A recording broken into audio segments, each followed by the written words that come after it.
Wave Media, and the ChinaAcademy.org. We are here at the invitation of the CIFF to speak with three distinguished speakers. Professor Jeffrey Sachs from Columbia University, one of the most influential economists of our time and a foremost proponent for sustainable development and peace in the world today. And Mr. Charles Lee, the former chief executive of the Hong Kong Stock Exchange, and it was during his tenure he started innovative programs such as the Hong Kong Shanghai Stock Exchange and the Hong Kong Shenzhen Stock Exchange. And currently, he's the founder and chairman of MicroConnect. And our very old friend, Professor Zhang Weiwei, who is not only very influential in policy advisory, but also one of the most popular political scientists in the public sphere in China. His books on the rise of China, the China model, China as a civilizational state, has sold multiple millions to the Chinese people. And he also has nearly 20 million followers on social media in China. So here we go, 21st of January today, China time, which is still 20th of January. So we're the first day into Trump's new administration, inauguration day. He has promised so many threats. He has said so many, floated around so many promises. Are we really going to see a shock and awe moment and changes in global geopolitics? Is he really going to end the war in Ukraine within a day, as he said? Or is he going to be mellowed into the institutional bureaucratic inertia and nothing really is going to change? You want the Americans to answer first? Okay, as an American, I'll speak about our new president. I think that we are likely to see some real changes from the Biden period. I do think the Ukraine war is likely to end, and that's a hugely beneficial thing. I think there's actually more likely to be peace in the Middle East and between the US and China than was true of the Biden administration.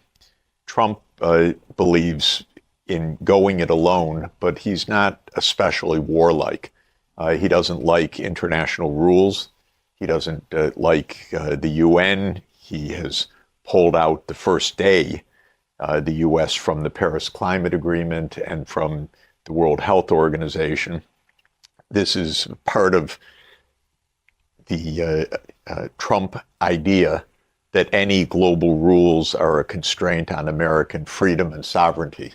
I don't agree with this. I think countries agree together to do things for a reason because it's mutually beneficial.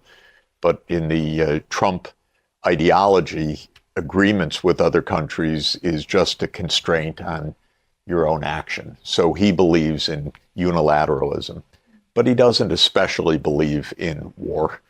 In fact, I think on balance, he will avoid war even more than Biden did. Biden represented the mainstream military-industrial complex of the United States. In the mainstream U.S. approach, war is part of American power.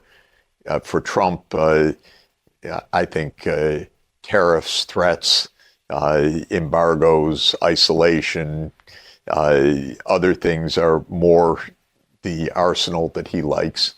Trump is going to be nasty in the Western Hemisphere, probably more than he's going to be in the Eastern Hemisphere. So I'd be more worried today in Canada or Mexico than in China. Let's put it that way. With Canada and Mexico, Trump doesn't exactly know or care where the borders are necessarily. He thinks Canada's part of the United States. He thinks Mexico is a pain in the neck for the United States, and he'll do what he wants to do. And so I wouldn't feel very comfortable being the United States' next door neighbor right now. But when it comes to China, he didn't mention China in the inaugural address. He said he wants peace, and I rather believe that, actually, at least peace among the major powers. I think the other thing to say about Trump is he believes that the United States is exceptional, and he believes that the big powers are different from all the rest of the world.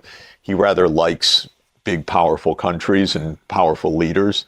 And so I think actually whatever he does on trade and tariffs and other things, which will not be friendly necessarily to China, he will want a good relationship with President Xi Jinping. He'll want a good relationship with Vladimir Putin. This is not the same with Biden. maybe also Biden's health or status, we don't know, prevented diplomacy, but Biden was completely uninterested in normal diplomacy among leaders. Trump is much more interested. So it's a mixed bag. Again, if I were Panama, Canada, Mexico, I'd be pretty nervous today. But being in China and in Hong Kong, I think it's a pretty benign start. Nothing surprising, if anything, less antagonistic than one might have expected. Trump says he wants to visit China. That's a good thing. Absolutely. I hope that happens. Trump says he wants peace. I really hope that happens because that's the single most important issue for the whole world. And he didn't even mention in his inaugural all the other threats to the world trading system. So let's see. But first day, we've all survived it. America is now much less bound by international rules, but not going to war, at least between the major powers. I'd like to at least to supplement some of the point first. And I think this is the first day of the Trump 2.0. And I think the whole world is going to be looking at this with tremendous amount of interest and anxiety, and some corners with pleasure. I think in my mind, what is really going to change from now is that the norms or the sort of a rule or order that we have been all used to for the last 50 years are going to be changed. And because so essentially the new administration is going to disrupt that norm or that order. And so it's all issues. That order obviously was originally established and maintained by the United States, and the United States is the biggest beneficiary of that order. Yeah. And I think that is no longer believed in America. And obviously, with that norm being disrupted, the whole world is going to look very, very differently, because either you are a beneficiary of it, or you grow into a comfort with it and be able to, secure your good positions in there. But now that is going to change, and that require you to respond.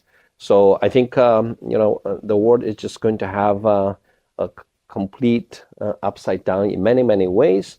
But that also means that, the table is going to get reset. And do you think China or specifically Hong Kong is a beneficiary of the old world order? Well, in so many ways, everybody is a beneficiary of that order, and then everybody dislikes some elements of that order. And so I don't think anybody is always completely happy with that. And even America, part of America love that order and would love to continue to maintain that order, but part of America think that order has totally ignored them. So they wanted to disrupt that order. The same as this with any other country, any other region. Even China, when you use the word China as if there's only one China, there are many elements of China.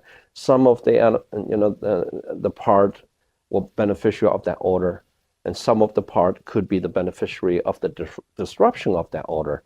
So I just think we just all need to. The puzzle is being dispersed. The old puzzle, we need to re-put the puzzle back together, and I think it's a much more interesting world. And it's a world that's full of challenges, but you need to be agile and adapting. And it is not a world that you can just, like the old one, that you can stay there. And so a lot of things could change. Professor Zhang. And it reminds me of the allegedly very famous remark made by Henry Kissinger. It's dangerous to be the enemy of the United States, but it's fatal to be the ally of the United States. And when I look at this situation, as you mentioned, Canada, Denmark, and Greenland, whatever, this remark comes to my mind. And indeed, I think China can most probably play some very important role, because China is already the largest trading partner with over 140 countries. If really Donald Trump and his America decide to withdraw from globalization, we will carry on globalization, new style. We are in this position, de facto the largest economy by purchasing power parity. since a decade. So the world will become different. Yeah, but China is perhaps slightly more ready than many other countries to cope with Donald Trump. Let me ask you something very specifically and see how it is received in Hong Kong and over in the West. Just before the inauguration, a couple of weeks ago, actually, end of 2024, China launched the two sixth-generation fighter jets, and an amphibian vessel, and another drone carrier, all within a week. Do you think that message is well received? I mean, well, with quote unquote, well received by the Trump administration. Was it necessary for the sake of world peace to show your muscle at that particular time? I don't think that it makes much difference whether it's 2 weeks before or 2 weeks after. The basic point is we have three military superpowers armed to the teeth. And you could add India also as a major nuclear power that is also not so powerful in the conventional arms, but significant globally. None of these three powers can defeat the other, even conceptually, other than through world self-annihilation. In other words, the only threat that China faces from the United States is tantamount to a full nuclear war. The only threat that the United States faces from China is tantamount to a full nuclear war. The United States could not defeat Russia. Russia could not defeat the United States. Given all of this, the fact of the matter is we're actually secure, the major powers, if we don't blow up the world. The only risk to the major powers is world destruction. So if we stay out of each other's lane a bit, keep space between each other, don't provoke each other, the world actually is stable. The problem of the last 30 years was that the United States didn't know that there were two other superpowers whose lanes they kept crossing. So the United States thought Russia was a pushover, nothing to worry about. If we want to expand NATO to Ukraine, nothing Russia can do. If we want to expand NATO to the Caucasus region, nothing to do. If we want to expand NATO to Central Asia, nothing Russia can do. Well, the Ukraine war resulted from that kind of thinking, and it proved that the United States cannot beat Russia in its own neighborhood with conventional arms, and that any attempt to escalate, Russia would escalate, and we'd be on the way to world destruction. So the United States, I think, learned a lesson from this. Well, let me put it this way. The United States should learn a lesson from this, which is that its own behavior was obnoxious, provocative, and dangerous. The question is, did the United States learn the same lesson vis-a-vis China? Because there obviously are two provocations by the U.S. in China. One is Taiwan, and the other is the South China Sea. And if the United States is halfway sensible, it will say, we're not going to disturb you in your own neighborhood. This is your own business. And if the U.S. does that, there will be peace, there will be normal relations, there will be mutual security. If the United States says, well, we can do what we want, or it's worth provoking China, there will be disaster. Trump is probably a little bit less likely to provoke China than Biden was. Biden's administration was really incompetent, and they were rude to China, did not engage in diplomacy with China. A couple of meetings were held so that not everything fell apart. But basically, it was a terrible administration. The United States is in a very confused mood. And when I say the United States, all I mean is the elite in the security system, because the U.S. mentality, and Trump expressed it in his inaugural address, is the U.S. is the exceptional country. And if you take that belief seriously, you end up creating a lot of trouble because other countries just want you out of their front yard or backyard. And so whether Trump gets that and uses restraint, that's the major test of his presidency, actually. A smart president is one who exercises restraint in the mutual interest of the major powers. A stupid president is one who provokes the other major powers. And so this is Trump's single biggest challenge because the world's fate depends on this kind of challenge. Trump said that he understands Putin's point of view, that, in other words, if he were Putin, and I'm putting a little bit of words in Trump's mouth, but if he were Putin, he'd understand why NATO enlargement wouldn't look good.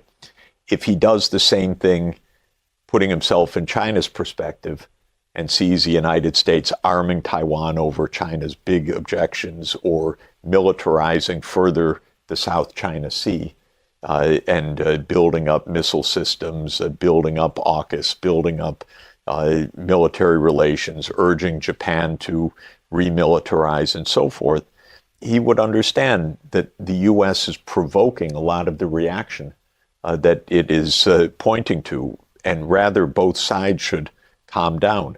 Look, the United States, Trump can't even accept Greenland as being an independent country. He thinks Canada is a state. What he's really saying is the Americas are our backyard. He wants to see passageway, right? Is that the reason why? Look, there are many reasons, but it's a kind of crude American imperialism, I would say, that goes back to his favorite president of 1896, William McKinley. So it basically says, this is our neighborhood. Don't encroach on it. Now, the point I'm making is not that it's right to threaten Mexico or Canada, but if Trump uses the same logic just a little bit and understands China's point of view about America's actions, he would then adopt a more restrained point of view. And if he does and says, you know, we don't want to have war with China over the South China Sea or war with China over Taiwan, this would improve global security incredibly. So all of this is to say, yes, China's making huge advances in many arms systems, in missile systems, in nuclear, in hypersonic systems, and so on. Not surprising. But we don't want an arms race. We want mutual restraint. And this is really the question of whether the two sides can be smart enough to say, if we back off a little bit, don't encroach on each other's core interests, then the tensions will come down and we could actually make more money, have a better life, have more security, and so on. 偷偷告诉大家，我最近发现了新法宝 Royal Face 逆时奇迹系列，它有活肤露、全效精华，还有精华霜。尤其我皮肤比较偏干，所以我非常的注重保湿。保湿做得好，肌肤自然烹润。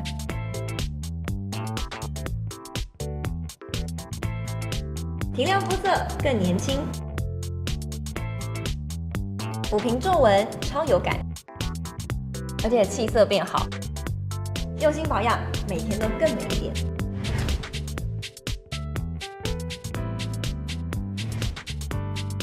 美吧。